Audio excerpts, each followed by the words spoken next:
Umalma ang ilang human rights group sa pahayag ng Pangulong Bongbong Marcos Jr. tungkol sa war on drugs.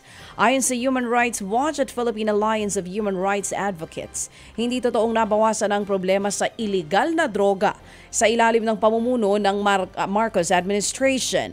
Sa katunayan nga raw, nagpapatuloy pa rin ang mga patayan. Bigurin daw ang pamahalaang Marcos na panagutin ang mga nasa likod ng mga krimen. Kaugnay pa rin yan ang kampanya kontra droga. Sa kanyang pagbisita sa bansang Germany, sinabi ng Pangulong Marcos na malaki na daw ang ipinagbago ng mga hakbang ng pamahalaan laban sa iligal na droga. Tutol daw kasi siya sa marahas na pamamaraan. Nanawagan naman ang Alliance of Concerned Teachers o ACT sa Kamara na ilipat na lang sa pagpapagawa ng mga classroom ang pondo para sa plebisito sa charter change.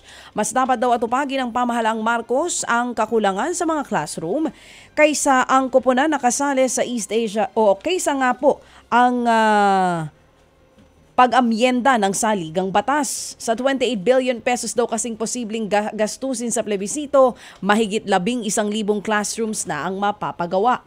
Malayo pa rin yan sa shortage na 159,000 classrooms na iniulat ng DepEd.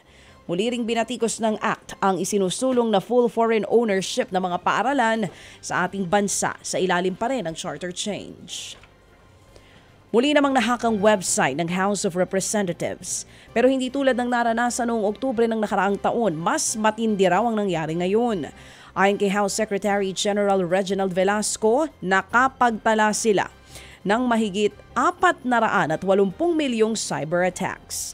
Agad naman daw nila itong nasalag. Naniniwala ang mababang kapulungan na target ng naturang attack na guluhin ang operasyon at isara sa publiko ang kanilang website.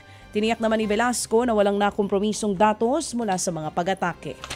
Ted Filon at DJ Chacha ngayon nasa Radyo 5 92.3 News FM Monday to Friday 6 to 10 a.m.